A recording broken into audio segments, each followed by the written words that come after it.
पुराण म्हणजे जीवनाचे सार. मातृत्व हेच सर्वश्रेष्ठ संस्कार शक्ती. डॉक्टर राजशेखर शिवाचार्य. महासती हेमरेड्डी मल्लम्मा पाळणानिमित्त महिलांची तुफान गर्दी. मुरुम तारीख 21.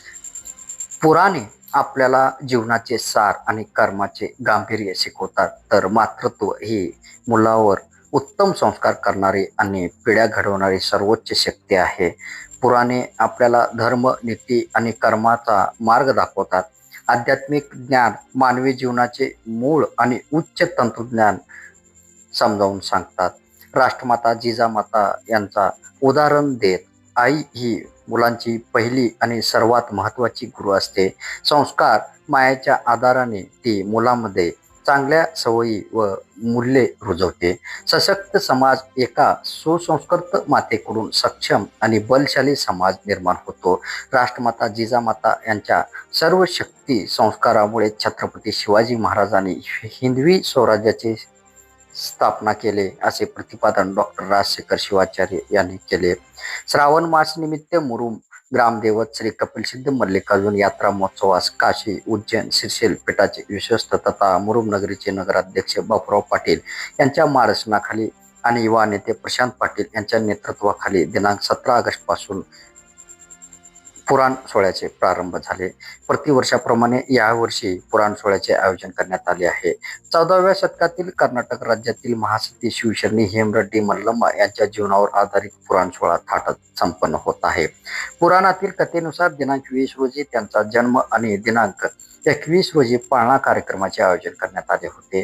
पुराणातील प्रसंगानुसार पुराण सोहळ्यादरम्यान सजीव प्रात्यक्षिकाच्या माध्यमातून सोहळा संपन्न होते. त्या अनुषंगाने दिनांक 21 रोजी हेमरेड्डी मल्लम्मा पाळणा कार्यक्रम थाटात संपन्न झाला. पाळणानिमित्त व पुराण श्रवण करण्यासाठी मुरुम शहर व परिसरातून महिला भगिनीची तुफान गर्दी वाढत चालली आहे. हुबळी मठाचे मठाधिपती डॉक्टर राजशेखर शिवाचार्य यांचे पुराण कथाकार, प्रवचक म्हणून मजबूत पकड तर आहेच, त्याचबरोबर जुन्या काळातील हास्यकथा, मार्मिक बोध घेण्यासारखे संभाषण व सद्य परिस्थितीत बिघडत चाललेली समाजव्यवस्था, धर्माचा मार्ग नाकारलेली पिढी, व्यसनाचे मार्ग अंगीकारलेली तरुण पिढी, घर संसारात दैनंदिन घडत असलेल्या घटना यावर उत्तम प्रभुत्वाच्या माध्यमातून त्यांच्या मधुर वाणीने करत असलेले योग्य व परिवर्तनवादी मार्गदर्शन हे समाज माध्यमावर छाप पाडते आणि त्यामुळेच त्यांचे मधुर वाणीने पुराण ऐकण्यासाठी तुफान गर्दी होत असते. दरम्यान मुरुम येथील प्रजापिता ब्रह्मकुमारी ओम शांतीच्या वतीने डॉक्टर शिवाचार्य यांचा सत्कार करण्यात आला व त्याचबरोबर त्यांच्या माध्यमातून उपस्थित सद्भक्तांना व्यसनमुक्तीसाठीचा प्रार्थना घेण्यात आला.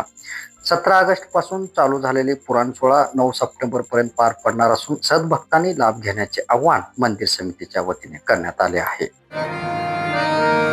नाव ठेवलेले काय करायचं? एक कपिलसिद्ध मल्लिकार्जुन देवस्थान हे नाव आहे, त्याला पण नाव नाही.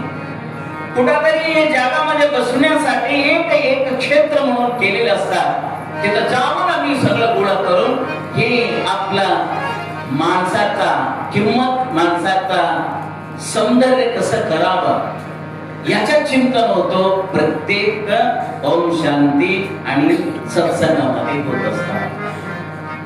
कारण नव्हेल्लू परमात्मನ ಸಮೀಪ ಹೋಗದ ಸಂಸಾರ ಸಮೀಪ ಹೋದ್ರೆ ದುಃಖ ಕೊಡ್ತದ.